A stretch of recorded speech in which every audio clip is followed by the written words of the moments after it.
Let me ask you a very important question. Are you ready and willing to learn how to charge what you are worth and get it? If so, that's an admirable goal. However, in order to do that, you must be able to remove the interference which is getting in the way.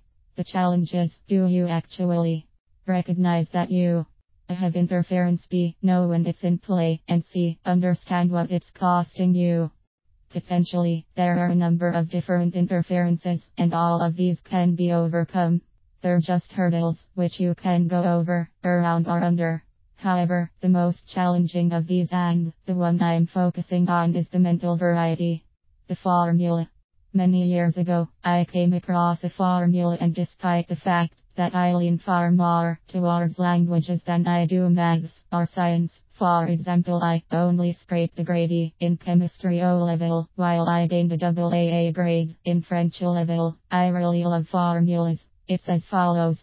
Performance equal potential interference. This immediately made perfect sense to me.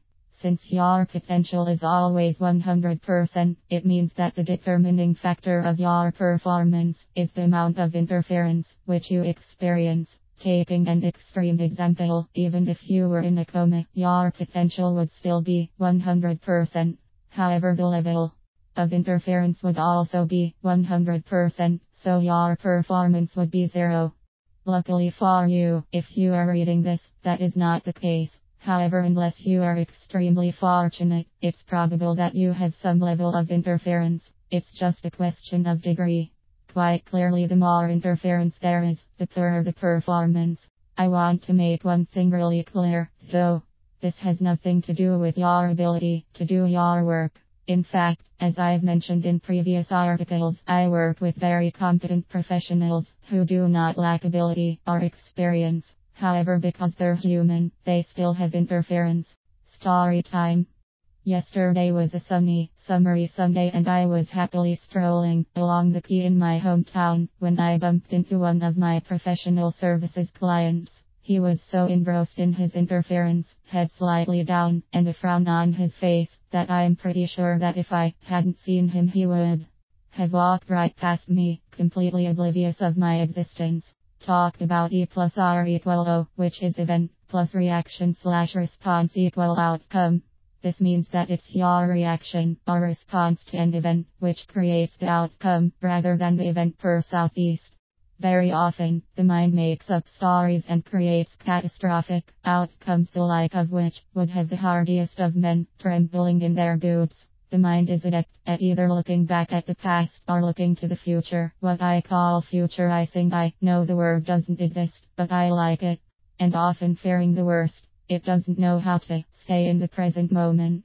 In reality, my client was walking along the same stretch of quay as I was, and yet his experience of it was very different from mine.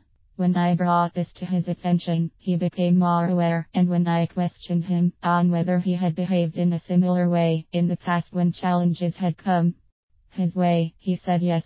So in effect, all that was happening is that he was running a pattern of behavior which he had run many, many times before, but had not realized. Why would he? He's a lawyer. It's not his bag. The minute you understand that you are running a pattern, you can claim back your power. You can stop the pattern and take control. So how do you do that? It's simple, but it's not easy. So let's start with a straightforward 3-step process. 1. Recognize that you are in a pattern. This is easier said than done, because if, up until now, you've not realized that it was a pattern, you may not recognize it when it's happening. However, just by setting the intention to recognize it will help you get there. You can also use post-it notes around your home or office to remind you to stay in the present. 2. When you recognize you are running a pattern, say stop and put your hand up in the stop position. You are instructing your subconscious mind to stop going down that route. 3. Congratulate yourself for having taken the first step. The key to making changes is in repetition. So you have to be willing to do this as much as you can. The mind is like a muscle, and it needs to be exercised just like the body, otherwise it will be weak and take the path of least resistance, which is the unwanted pattern. This may be sufficient to start you on the journey back to being able to make decisions without interference as the dictator. However, everyone's different. Some people's patterns are extremely strong, and so more draconian measures may be required. What stories is your mind making up, which are not serving you, and are not true? And are you believing them? Can you now see how this interference is impacting on your ability to charge what you are worth and potentially every key decision which you make in your business and your personal life?